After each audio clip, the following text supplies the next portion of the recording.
Hello बच्चों, I hope आप सब फिट एंड फाइन होंगे। तो हमारे वन डे वन टॉपिक में आज मैं आपके लिए एक टॉपिक लेकर आ रही हूँ, amino acids, lipids, sugars and nucleic acids. आपने लास्ट चैप्टर में सेल के बारे में पढ़ा, जिसमें आपको ये पता चला कि सेल में किसी का रोल तो प्रोटीन सिंथेसिस में है, किसी एक ऑर्गेनेल का, किसी का रोल लिपिड सिंथेसिस में है, किसी का हमारे बेसिक जेनेटिक मटेरियल कैरी करने में है ना? पढ़ा था ना? अब मैं आपको ये बता रही हूँ कि लेकिन जो हमारा प्रोटीन सिंथेसाइज हो रहा है, वो बेसिकली है क्या? ठीक है? हमारा स्ट्रक्चर क्या है उसका? ये आपको इसमें पता चलेगा, क्योंकि हमारा प्रोटीन जो बना होता है, वो होता है अमीनो एसिड्स से। साथ ही हमारा लिपिड्स जो है, वो उनका क्या रोल है? ये तो आपको आइडिया है, बट उसका स्ट्रक्चर कैसा है, कि दिखते क्या है, जो उनको प्रॉपर्टीज मिल रही है लिपिड को, वो कैसे मिल रही है? हमारे शुगर्स जिन्हें हम कार्ब्स कहते हैं, ठीक है? हमारे कार्ब्स में आते हैं ना, मोनोसेकेराइड, डाइसेकेराइड, ओलिगो, जिन्हें हम ओलिगोसेकेराइड्स भी कहते हैं, साथ ही पॉलीसेकेराइड्स, ठीक है? हमारे न्यूक्लिक एसिड जो हमारा जेनेटिक मटेरियल बनाते हैं, डीएनए और आरएनए। तो ये हमारे कैसे स्ट्रक्चर वाइज ये कैसे दिखते हैं, ये मैं आपको इस चैप्टर में पढ़ाऊंगी। तो चैप्टर शुरू करने से पहले मैं आपको ये बता देती हूँ कि हमारे जो वेदा एकेडमी की ऐप है, आपको उसमें क्यों ज्वाइन करना चाहिए। तो देखिए, इसमें आपको मिलेंगे हमारे एक्सपीरियंस टीचर, जो आपको गाइड करते रहेंगे, आपके हर स्टेप पे हम लोग क्लासेस लेते रहते हैं। साथ ही साथ अगर आपके स्कूल में कोई और टॉपिक चल रहा हो, आपका टेस्ट आने वाला हो किसी और टॉपिक का, तो आपको उसमें एक स्ट्रक्चर्ड कोर्सेज हमारे मिल जाएंगे, जहाँ पे आपको, अगर आपको पूरे हमारे रिकॉर्डेड लेक्चर है, आपको अगर उस टॉपिक का पढ़ना है, तो आप डायरेक्टली वहां जा सकते हैं। हमारे टेलीग्राम सपोर्ट पे, हम टेलीग्राम पे आपसे ऑलरेडी कनेक्टेड है, ये हमारा टेलीग्राम का चैनल है बेटा, आप इस पे हमें ज्वाइन कर सकते हैं। इससे अगर आप हम पे कनेक्ट रहेंगे, तो ये फायदा रहेगा कि हम आपको जो पढ़ा रहे हैं उसकी अगर आपको दोबारा रिवीजन करनी है, आपको पीडीएफ चाहिए, तो वो पीडीएफ फॉर्म में मिल जाएगा। हमारी डेली की लाइव क्लासेस चली रही हैं, ठीक है? आपको डाउट सॉल्विंग, आपको कोई भी डाउट है, आप हमसे कहीं टेलीग्राम पे, नहीं तो आप यूट्यूब की इस वीडियो के कमेंट में भी हमसे पूछ सकते हैं, हम जरूर रिप्लाई करेंगे। ठीक है? साथ ही साथ हम, अगर आप नए हैं इस चैनल पे, तो आप बिल्कुल हमारे इस चैनल को सबसे पहले सब्सक्राइब कर लो, ताकि आपको time to time updates, notifications आती रहें कि हमारी क्लासेस कब है। और हमारा एक इंस्टाग्राम का भी पेज है, जिसको आप फॉलो कर सकते हो। इसमें हम 1 मिनट शॉर्ट्स है, फन वे में आपको एक रियल लाइफ एग्जांपल साइंस के सारे बताते रहते हैं। ठीक है? तो चलिए हम स्टार्ट करते हैं अपने चैप्टर से, जिसमें हमारा आज के टॉपिक्स है बायो माइक्रोमोलिक्यूल्स। माइक्रोमोलिक्यूल्स हमारे 4 तरीके के होते हैं बेटा: अमीनो एसिड्स, लिपिड्स, ठीक है, शुगर्स, जिसमें हमारे शुगर बेसिकली कार्ब्स हो गए, ठीक है, और हमारे न्यूक्लिक एसिड। अब हम सबसे पहले अमीनो एसिड से स्टार्ट करते हैं। अब अमीनो एसिड्स क्या है? ये है हमारे ऐसे, बेसिकली ये सब हमारे ऑर्गेनिक कंपाउंड्स है। ऑर्गेनिक कंपाउंड्स आपने केमिस्ट्री में पढ़ा होगा। ऑर्गेनिक कंपाउंड सारे वो होते हैं जिनमें कार्बन कंटेनिंग होते हैं, ठीक है? और जितने भी लिविंग बींग्स हैं, ये सब हम किससे बने? हम सब हम ऑर्गेनिक ही कंपाउंड से बने। हमारी बॉडी बहुत सारे कार्बन से ही बनी हुई है, ठीक है? तो ये सारे हमारे, इन सबका रोल है, ये सब कार्बन के बने हुए हैं, इसीलिए ये सब ऑर्गेनिक कंपाउंड्स कहलाते हैं। इसमें हमारा जो अमीनो एसिड है, बेसिकली इसको हम कहते हैं प्रोटीन का मोनोमर। हमारे एक अमीनो एसिड, बहुत सारे अमीनो एसिड मिलके प्रोटीन बनाते हैं। अब अमीनो एसिड का स्ट्रक्चर क्या है? अमीनो एसिड का, यहाँ पे आप बेसिक मैं आपको बता रही हूँ फ्लो चार्ट में, ठीक है? आपको अभी डिटेल में और आगे मैं पढ़ाऊंगी। तो हमारे अमीनो एसिड में हमारे अमीनो एसिड में आपको मिलेगा NH2, जिसे हम अमीनो ग्रुप कहते हैं। साथ ही साथ आपको COH, जिसे हम एसिडिक, आप कार्बोक्सिलिक एसिड्स पढ़े होंगे केमिस्ट्री में, वो आपको इसमें मिल जाते हैं, ठीक है? हमारे ये बेसिक, और जो इनका, और एक और हमें मिलता है R ग्रुप।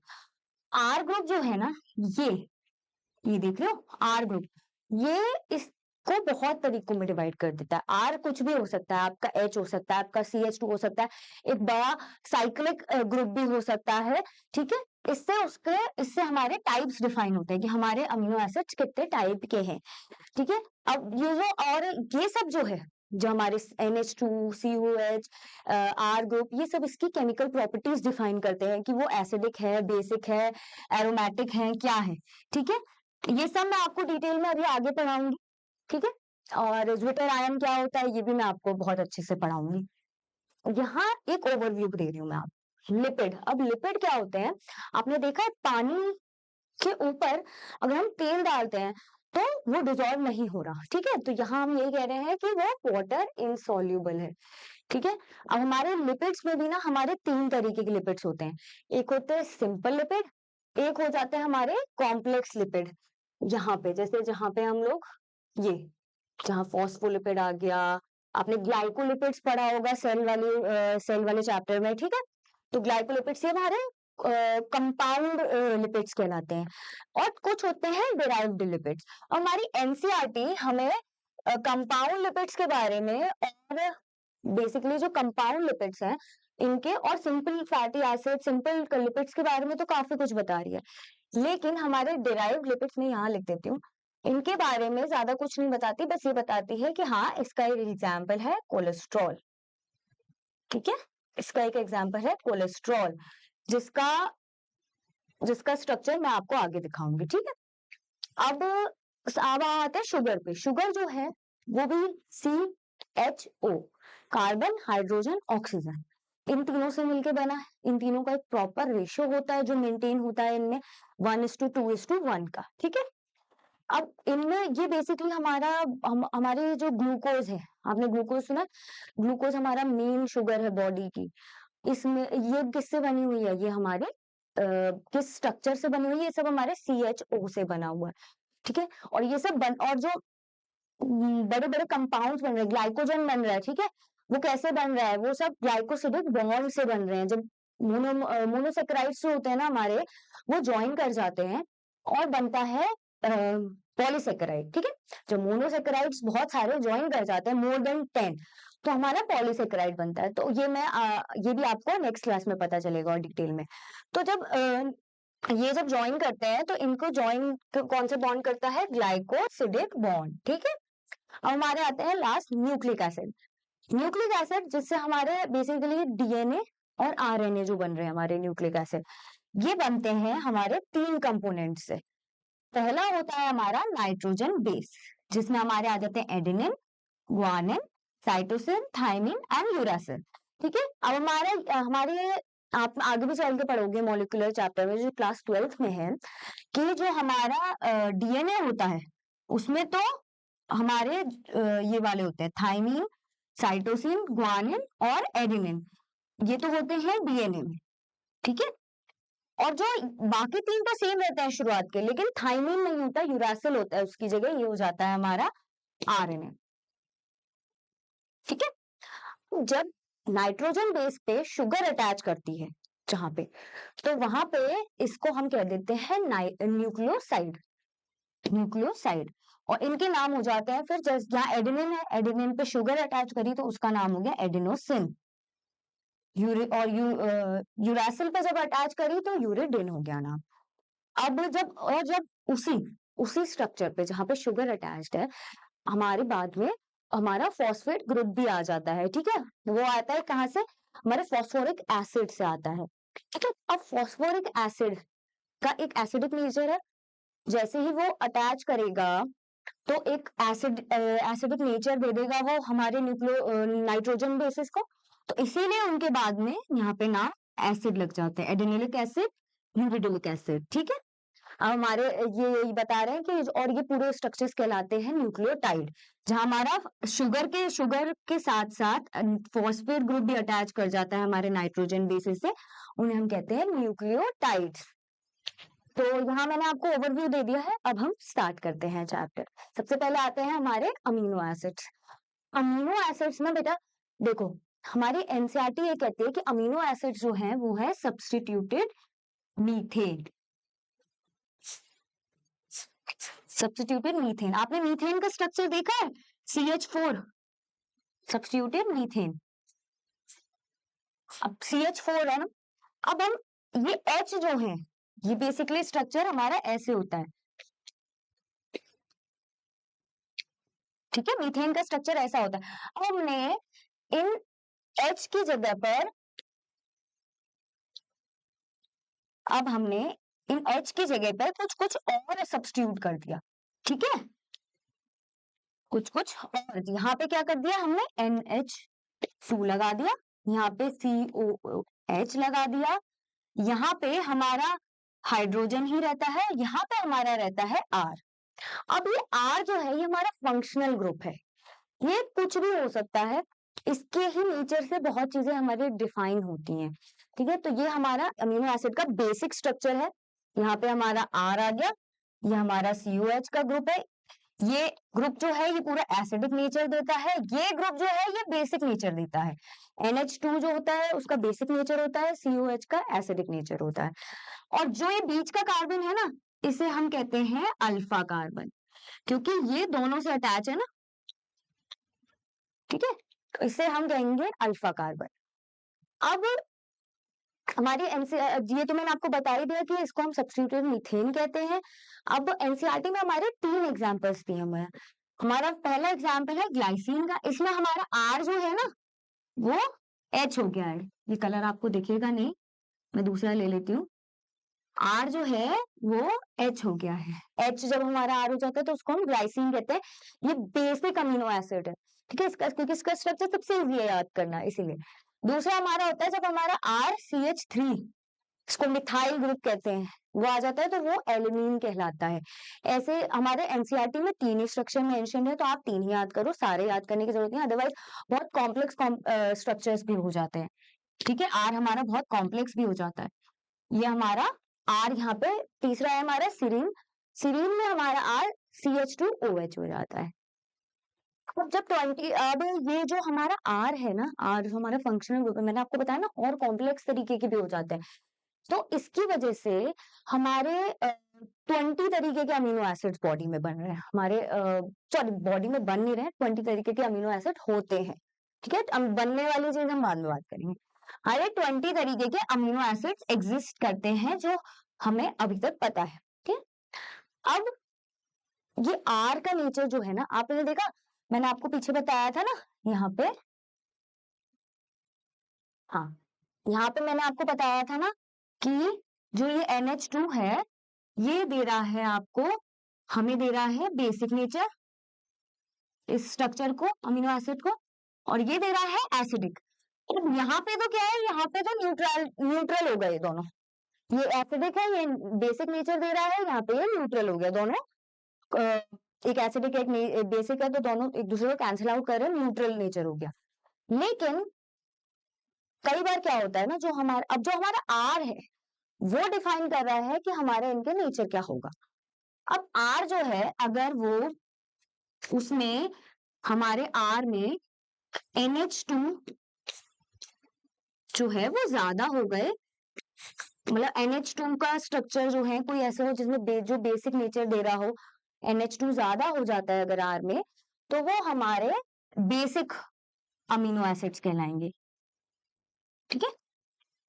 और अगर आर में हमारा COH ज्यादा है NH2 से, तो वो हमारे एसिडिक नेचर कहलाएंगे।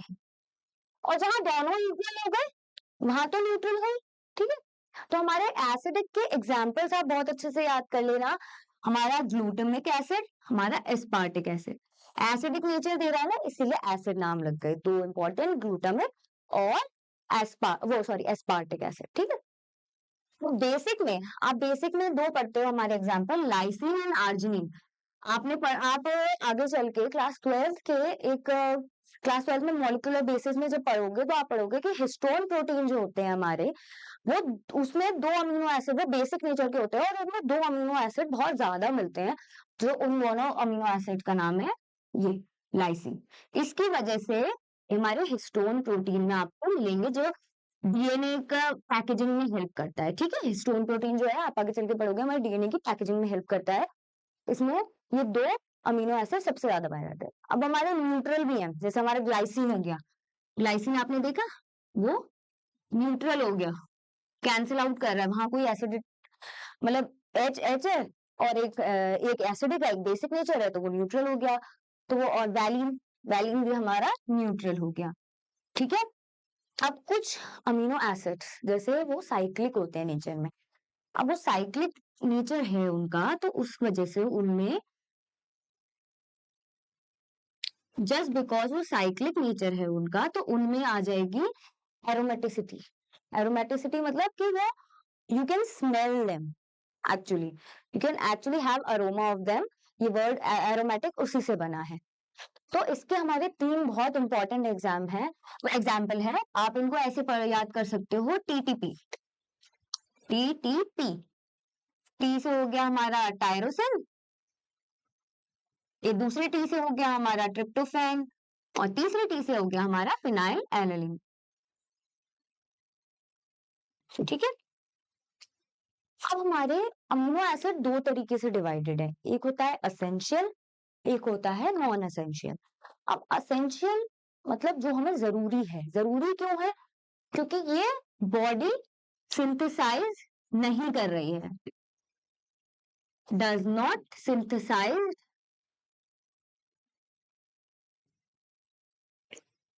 इन बॉडी। ठीक है। और यहीं पे हमारे नॉन असेंशियल जो है, ये बॉडी में सिंथेसाइज हो रहे हैं। ठीक है, ये हमारे बॉडी में सिंथेसाइज हो रहे हैं, यही बात हमने आपसे कही। ठीक है। अब असेंशियल में आप कुछ एग्जांपल्स याद रख लेना, लाइसिन, ल्यूसिन, आइसोल्यूसिन, ट्रिप्टोफेन। आप ये देखो ना, सिमिलर से नेम है, लाइसिन, ल्यूसिन, आइसोल्यूसिन। ठीक है। आइसोल्यूसिन मतलब ल्यूसिन का ही एक आइसोमर टाइप। ठीक है। और जो हमारे नॉन असेंशियल है, उसमें हमारा ग्लाइसिन आ गया, एलेनिन आ गया, सीरीन आ गया, ये सब अभी आपने पढ़े। ये सब हमारी बॉडी में मिलते हैं। मैंने आपको बताया था ना, आर्जिनिन जो है वो आपको हिस्टोन प्रोटीन में मिलेगा, है ना।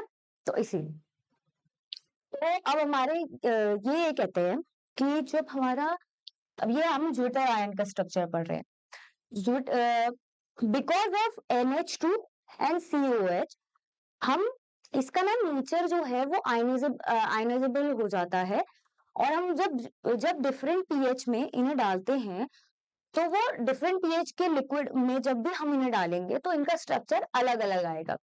ठीक है।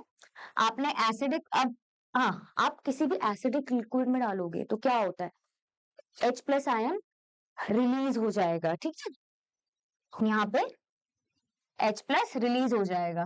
ठीक है।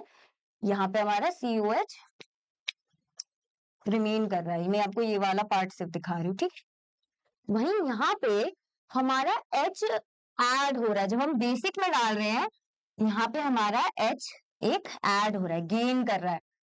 तो कहीं एक ये वाला लिक्विड ऐसा भी आएगा ना, जहां पे हमारा एसिडिक और बेसिक दोनों ही नेचर वो शो करेगा, जहां हम न्यूट्रल पे शो करेंगे। तो न्यूट्रल पे ये, क्योंकि यहाँ से जो H जा रहा है, यहाँ पे जो H था, हमने बेसिक स्ट्रक्चर अगर हम देखें, ऐसे था ना ये,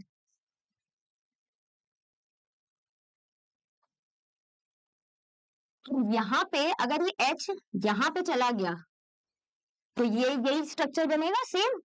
इस आयन को हम कहते हैं ज्विटर आयन फॉर्म, कि ये ज्विटर आयन बनाता है। ठीक है। अब हम आते हैं अपना नेक्स्ट टॉपिक, लिपिड पे।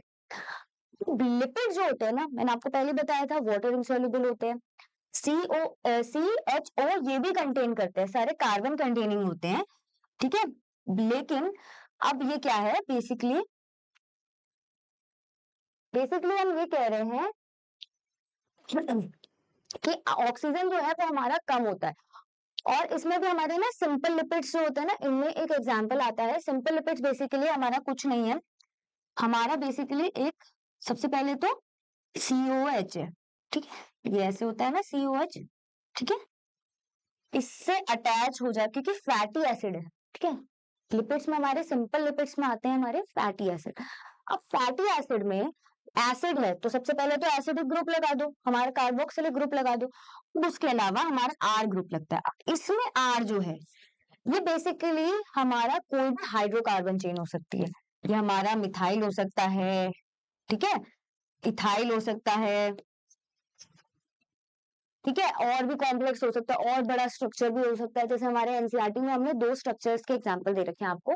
एक तो दे रखा है पैल्मेटिक एसिड 16 कार्बन, ठीक है, और ये हमारा होता है अनसैचुरेटेड, ये हमारा होता है अनसैचुरेटेड कार्बन, वो सॉरी, अनसैचुरेटेड लिपिड, ठीक है। और दूसरा होता है हमारा एराकिडोइक, जिसमें होता है 20। याद रखना, पैल्मेटिक 16, एराकिडोइक 20, ठीक है। तो ये हमारा होता है, सॉरी ये मैंने उल्टा बता दिया आपको, हमारा पैल्मेटिक हो गया सैचुरेटेड। अब सैचुरेटेड और अनसैचुरेटेड में क्या डिफरेंस है मैं आपको बताती हूँ। और ये हमारा हो गया अनसैचुरेटेड। अभी मैंने आपको बताया कि जब ये COOH लगता है ना यहाँ पे, और इसके नीचे ये इसके साथ एक पूरी R की चेन लगती है जो हाइड्रोकार्बन्स की होती है। तो अब हाइड्रोकार्बन्स में आपने पढ़ा है हमारे एल्कीन होते हैं, एल्केन होते हैं, एल्कीन होती है, एल्काइन होते हैं, ये हमारे हाइड्रोकार्बन बेसिक आपने पढ़े होंगे। तो जब COOH के साथ जो भी कार्बन की चेन है, जितने भी कार्बन की चेन है, अगर उसमें कोई भी डबल बॉन्ड नहीं है, जो हमारी कार्बन की चेन जो जा रही है आगे, इसमें अगर कोई भी डबल बॉन्ड नहीं है, सारे सिंगल बॉन्ड है, ठीक है, तो ये कहलाएगी हमारी सैचुरेटेड फैट्स। ये हमारे कहलाएंगे सैचुरेटेड फैट्स। अगर जो आर में हमारे एल्कीन आ गया, ठीक है, हमारी जो आर है, सपोज यहाँ पे ऐसे हो गई CH, यहाँ पे डबल बॉन्ड CH, क्योंकि यहाँ से COH तो कनेक्ट हो गई, ठीक है, C, हाँ यहाँ पे हो रही है, इसकी बैलेंस पूरी कंप्लीट हो रही है, ठीक है, ये हमारा हो गया। सपोज ये एग्जाम्पल है, ठीक है, ये हमारा एक चेन का, ठीक है। तो ये जो एग्जाम्पल है, अगर जैसे यहाँ पे हमारी बैलेंसिंग कंप्लीट हो रही है, तो अगर ऐसा हो जाता है, तो अगर ए तो हमारे कहलाएंगे अनसैचुरेटेड, डबल बॉन्ड जहां आ गया वहां हमारा स्ट्रक्चर हो गया अनसैचुरेटेड। अनसैचुरेटेड में भी ना दो तरीके के होते हैं, मैं आपको पढ़ाती हूँ। देखो यहाँ पे एग्जाम्पल दे रखा है, यहाँ पे देखो सारे सैचुरेटेड है, एक भी डबल बॉन्ड नहीं है, यहीं पे यहाँ पे हमारे डबल बॉन्ड आ गए, जो एराकिडोइक का स्ट्रक्चर है, राइट। तो हमारे डबल बॉन्ड आ गए, तो ये हो गया हमारा अनसैचुरेटेड, और ये हो गया हमारा सैचुरेटेड स्ट्रक्चर। अब अनसैचुरेटेड में आप ये बता सकते हो कि ये कौन से तरीके का अनसैचुरेटेड। अनसैचुरेटेड भी हमारे दो तरीके के होते हैं। अगर एक ही डबल बॉन्ड है, एक ही डबल या एक ही ट्रिपल बॉन्ड है, सिंगल डबल या ट्रिपल बॉन्ड होता है, सिंगल डबल या ट्रिपल बॉन्ड है, ठीक है, तो ये कहलाएंगे हमारे मोनो अनसैचुरेटेड। मैं पूरा वर्ड नहीं लिख रही, पूरी स्पेलिंग आप सैचुरेटेड से देख लेना, ठीक है। मोनो अनसैचुरेटेड जिन्हें हम कहते हैं मूफा आपने। और दूसरा आता है अगर दो या दो से ज्यादा है, टू और टू मोर, दो से ज्यादा डबल बॉन्ड है या ट्रिपल बॉन्ड है, तो हमारे कहलाते हैं पॉली अनसैचुरेटेड, जिन्हें हम कहते हैं पूफा। आपने अक्सर अगर देखा होगा तेल वगैरह का जो एड आते हैं हम पे टीवी में, आपने तेल वगैरह के एड सुने, उसमें आपने सुना होता है ना कि they have a high concentration, वो अपना प्रमोशन ऐसे करते हैं कि they have a high concentration of MUFA आपको मिलेगा, इसमें पूफा आपको मिलेगा। क्यों? क्योंकि ऑयल्स हैं, उनमें अगर कुछ तरीके के फैट्स हमारी बॉडी के लिए बहुत जरूरी होते हैं। आप माना कई लोग ये मानते हैं कि फैट्स अच्छे नहीं होते, लेकिन कुछ तरीके के फैट्स हमारी बॉडी की रिक्वायरमेंट है, हमें मिलने चाहिए। तो ये जो हमारे ये जो मुफा पूफा वाले फैट्स हैं, ये बहुत इंपॉर्टेंट है, ठीक है। ये हमारे जो बॉडी की फंक्शनिंग के लिए है, ताकि ग्रीसीनेस रहे बॉडी में, ऐसे ना हो कि हड्डियां चटक रही हैं जब हम मूवमेंट कर रहे हैं, तो वैसी वाली चीज ना हो, इसके लिए फैट्स भी जरूरी होते हैं कुछ, ठीक है। ये मैंने आपको saturated fatty acids unsaturated fatty acid पढ़ा ही दिया। अब सैचुरेट आपने देखा ऑयल्स के ऐड में हमेशा आता है मूफा पूफा, घी बटर इनके ऐड में नहीं आता है, क्योंकि जो हमारे अनसैचुरेटेड होते हैं ना, due to their double bond जो होता है ना, वो हीट में ज्यादा जल्दी डबल बॉन्ड्स ब्रेक कर जाते हैं। हीट जैसी हीट मिलती है ना, वो जल्दी ब्रेक कर जाते हैं। ठीक है। और इनको सैचुरेटेड को ब्रेक करने में लगता है ज्यादा हीट, ज्यादा टेम्परेचर। तो जो इनका टेम्परेचर होता है ना, दे have a low melting point, इनका मेल्टिंग पॉइंट लो होता है। ये आपने केमिस्ट्री में पढ़ा होगा कि जो हमारे डबल बॉन्ड्स होते हैं ना, उनमें होते हैं सिग्मा और पाई बॉन्ड, सिग्मा और पाई बॉन्डिंग दोनों होती है। और जो हमारे सिंगल बॉन्ड्स होते हैं उनमें सिर्फ सिग्मा बॉन्डिंग होती है। अब सिग्मा बॉन्डिंग जो है ना, उससे वो ज्यादा स्ट्रांग हो रहे हैं, ठीक है। ये जहां पाई बॉन्डिंग आई वहां पे ऐसे ऐसे आ गया, तो इंटरेक्शन जो है वो ज्यादा स्ट्रांग नहीं है, कनेक्शन एक का। यहाँ सिग्मा पाई दोनों है, ठीक है। तो एक बॉन्ड इसका जल्दी टूटेगा, तो इसका है ना। इसीलिए हमारे जितने भी ऑयल्स होते हैं ना, वो विंटर्स में भी आपने देखा हो वो ऑयल जैसे ही रहता है। आपने मस्टर्ड ऑयल देखा है, सनफ्लावर ऑयल देखा है, आपके घर में यूज होता होगा। वो सर्दियों में भी ऑयल ही रहते हैं ना, हमारे अनसैचुरेटेड, वो लिक्विड ही रहते हैं, वो मेल्ट ही रहते हैं। जहाँ हमारे बटर हो गया, घी हो गया, ये आपने देखा थोड़ी सी भी, और कोकोनट ऑयल हो गया, आपने देखा ठंड में ये सब जम जाते हैं। क्यों? क्योंकि ये सब हमारे सैचुरेटेड फैट्स हैं। अब ये मैंने आपको सारा समझा दिया। अभी ट्रिपल बॉन्ड, डबल बॉन्ड मैंने आपको बताया ही था। वन और मोर ये वाले होते हैं तो ये ऐसे कहलाते हैं एरिकाडोइड। वन और मोर अगर डबल बॉन्ड है तो, है ना।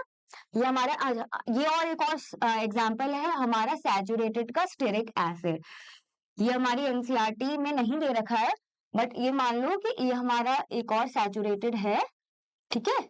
और इसका, इसमें ये होता है कि हमारे कार्बन जो होते हैं वो 18 होते हैं, बस। इससे ज्यादा कोई नहीं पूछने वाला आपसे। एक ओली से, ये हमारे मोनो अनसैचुरेटेड में आते हैं, ओलिक एसिड, ठीक है।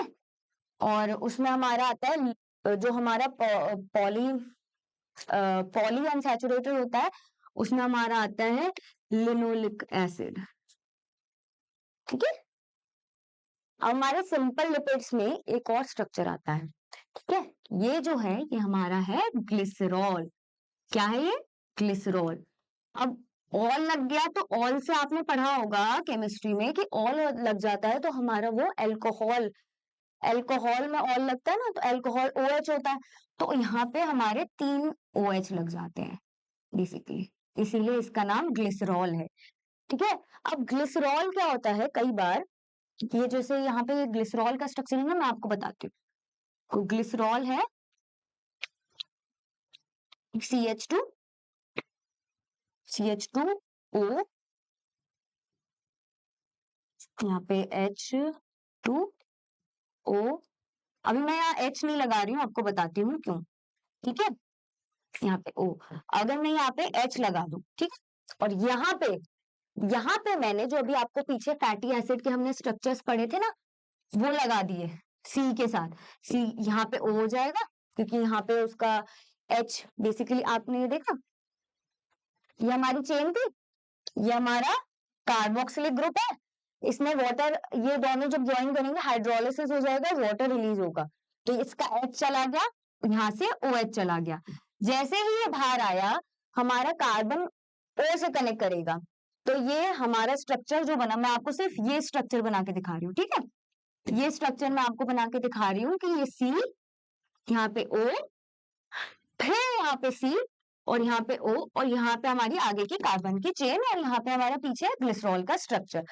ये जो बना, ये हमारा कहलाता है ईस्टर बॉन्ड।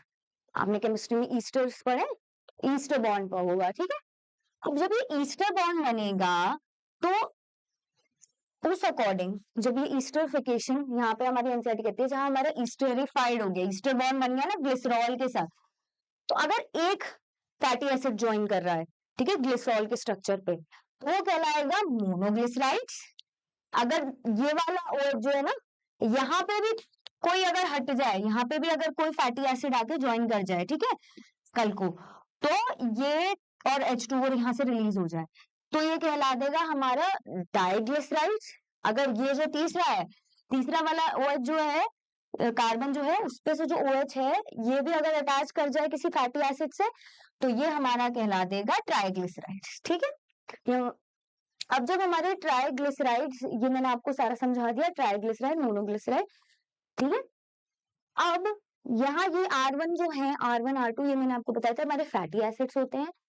अब कुछ कंपाउंड फैट्स होते हैं ना, वो ये होते हैं कि जब ये जो है, ये जितने भी हमारे यहाँ पे जो हमारा CH2OH था लास्ट वाला, इसमें कई बार क्या होता है, हमारा एक फॉस्फेट ग्रुप जुड़ जाता है। फॉस्फेट ग्रुप मतलब PO3 2-, ठीक है।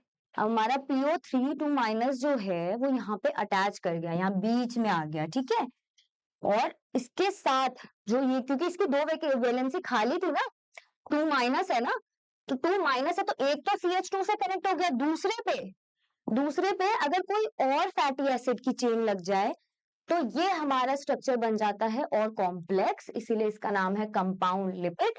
और इसीलिए इसका एक एग्जांपल है जो हम कहलाते हैं फॉस्फोलिपिड। जो आपने पढ़ा होगा कि हमारी सेल मेम्ब्रेन में जो लिपिड बाइलेयर है वो किसकी बनी होती है, मेनली बनी होती है फॉस्फोलिपिड की।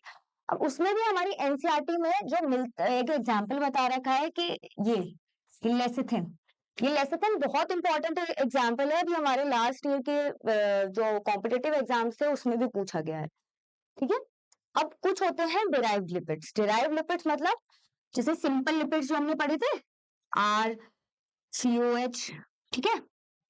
और जो हमारे कंपाउंड लिपिड्स थे, जैसे कि फॉस्फोलिपिड अभी हमने पढ़ा, फॉस्फोलिपिड का स्ट्रक्चर आपने देखा था, यहाँ पे CH2O, और अगर यहाँ पे फॉस्फेट ग्रुप हो, हाँ ठीक है, फॉस्फेट ग्रुप हो, कोई भी यहाँ पे हमारा फॉस्फोलिपिड कोई भी बन रहा हो, यहाँ पे हमारा CH2 और इसके संग भी कोई R ग्रुप लग रहा हो, यहाँ पे भी हमारा CH2 और इसके संग कोई R ग्रुप लग रहा हो, ठीक है। ये दोनों जब कंबाइन कर गए तो वाटर रिलीज होगा। और ये R2 अगर हमारा जैसे एरोमेटिक कोई भी एरोमेटिक हुआ, ठीक है, तो ये दोनों हमारे कंबाइन हाइड्रोलिसिस हो गया, तो फिर हमारे कंबाइन करके सिंपल लिपिड और कंपाउंड लिपिड, सिंपल लिपिड मतलब फैटी एसिड, और कंपाउंड लिपिड मतलब हमारा फॉस्फोलिपिड हो गया, ग्लाइकोलिपिड्स हो गए, ये सब हो गए। तो इन दोनों को मिलके बनता है हमारे कुछ बेसिक डिराइव्ड लिपिड, जिनको हम कहते हैं कोलेस्ट्रॉल। आपने स्टिरॉल वर्ड सुना है, जितने भी स्टिरॉल्स होते हैं, ठीक है, इसमें हमारे और भी आ जाते हैं, टर्पीन्स आ जाते हैं, ये हमारे और डिटेल में इसमें नहीं दे रखा है, आपको एनसीईआरटी में सिर्फ कोलेस्ट्रॉल का डायग्राम कभी पूछ सकते हैं, इससे ज्यादा नहीं कोई पूछ रहा। हम आ जाते हैं शुगर्स पे। शुगर जो होती है ना वो वाटर सॉल्युबल होती है। सबसे पहले तो हमने देखा है शुगर को आप घोलते हो वो किसकी बनी है, ग्लूकोज ही तो होता है। आपकी चीनी जो है वो क्या है, घर पे जो आप यूज करते हो, सॉरी वो सुक्रोस है, ठीक है। जो घर पे आप टेबल सॉल्ट यूज कर रहे हो वो सुक्रोस है। हमने क्या करा, आपने उसको करा पानी में, वो घुल जाती है आपके, है ना। तो वो आपने फ्रूट्स में देखा, फ्रूट्स में वाटर भी होता है, फ्रूट्स में शुगर भी होती है। फ्रूट में कौन सी शुगर मिलती है, हमारी फ्रक्टोज, ठीक है। तो ये हमारे बेसिकली स्वीट होते हैं और वाटर सॉल्युबल होते हैं, कार्बोहाइड्रेट्स, ठीक है।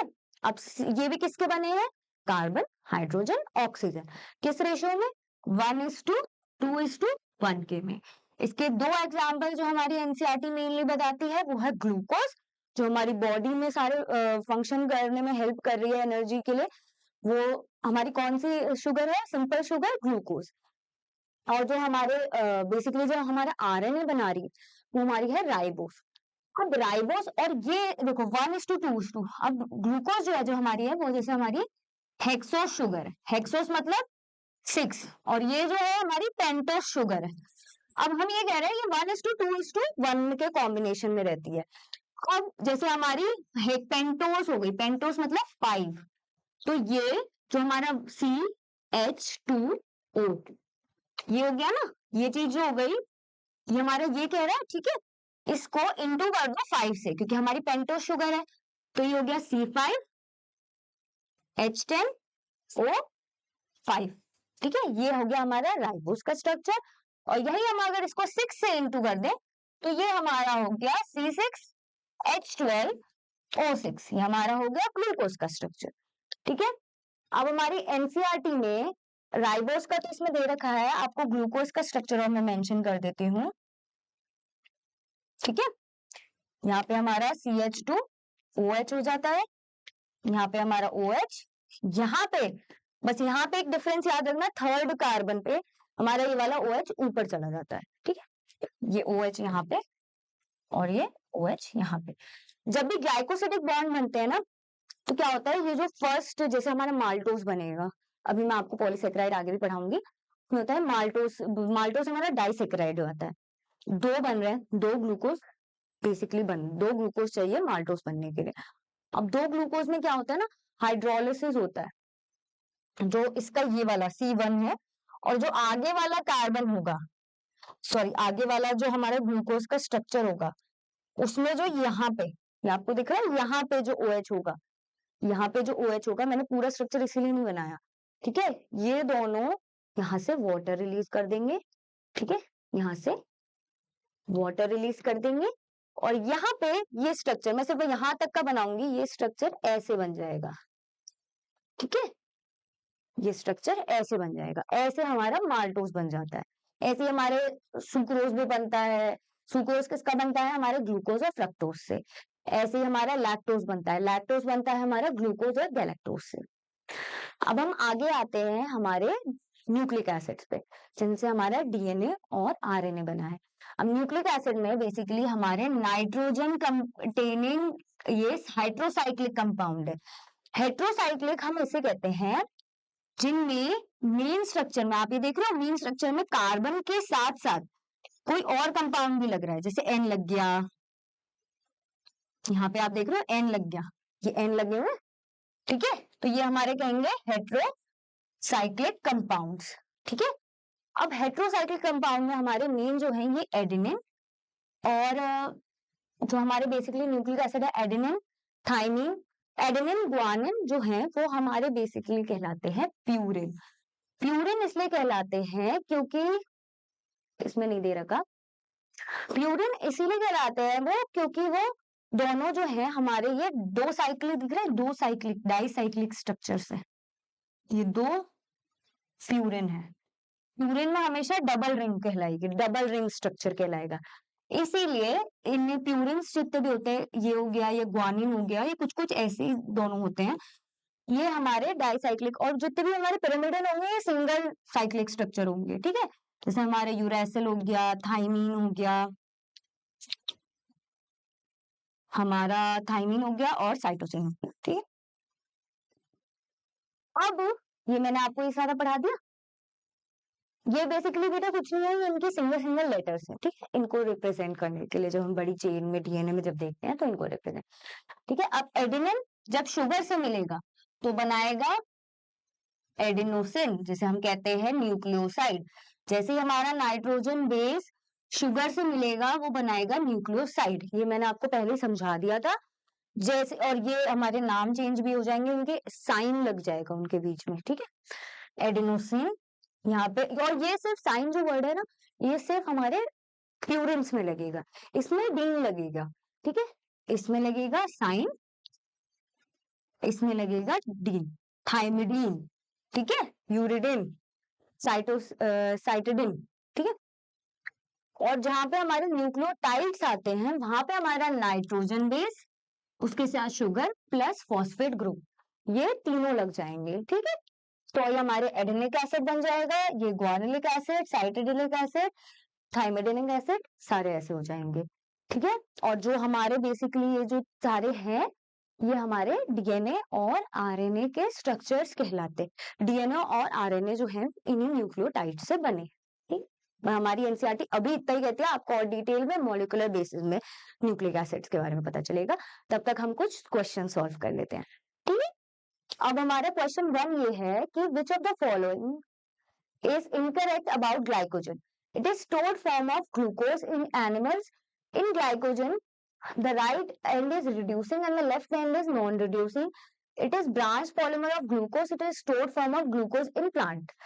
अभी हमने ग्लाइकोजन नहीं पढ़ा है, ये पॉलीसेकेराइड का वैसे क्वेश्चन आ गया है, बट ये तो हम जानते हैं कि जो एनिमल प्लांट्स में मिलती है वो सुक्रोज मिलती है, ठीक है, एनिमल में प्लांट्स में कौन सी शुगर मिलती है, वो मिलती है सुक्रोज, और एनिमल में मिलती है ग्लाइकोज, तो हमारा ये ग्लाइकोजन, तो हमारा ये क्वेश्चन का ये ऑप्शन वैसे गलत है, ठीक है। हमारा ये आता है, नेक्स्ट क्वेश्चन है, lipids are compounds of carbon, hydrogen and oxygen, compounds of glycerol and fatty acid, insoluble in water and all of these. आप बताओ क्या आंसर होगा इसका। इसका आंसर है ऑल ऑफ दीज। साथ ही which of the following is an example of phospholipid? Palmitic acid, arachidonic acid, lecithin, glycerol. हमने पढ़ा था ना, कौन सा एग्जांपल था? लेसिथिन।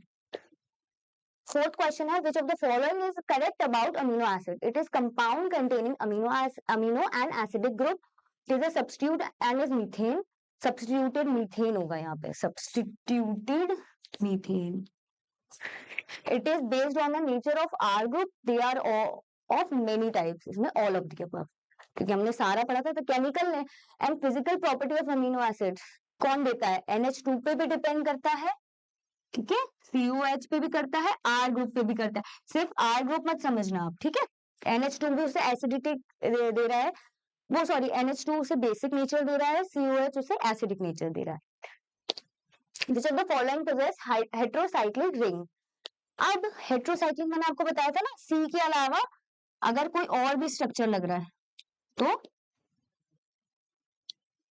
वो कहलाएगा हेट्रोसाइक्लिक, ठीक है। तो इसमें एडेनिन नहीं है, इसमें इसका आंसर जाएगा ऑल ऑफ दिस, ठीक है। Sugar plus nitrogen base form क्या बनाता है? हमने पढ़ा था ना, न्यूक्लियोसाइड बनाता है, न्यूक्लियोसाइड। अब क्वेश्चन नंबर 8 में ये दो स्ट्रक्चर हैं, ये दोनों स्ट्रक्चर हमारे एनसीईआरटी में दिए हुए हैं।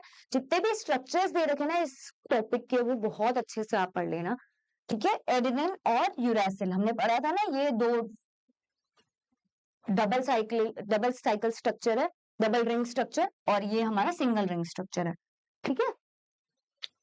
अब which of the following is correct about lipids? On the basis of melting points, they are divided into fats and oils. Neutral tissue are made up of simple lipids only. Phospholipid never forms a part of cell membrane. Lipids are strictly macromolecules. हमने ये line पढ़ी थी, याद करो।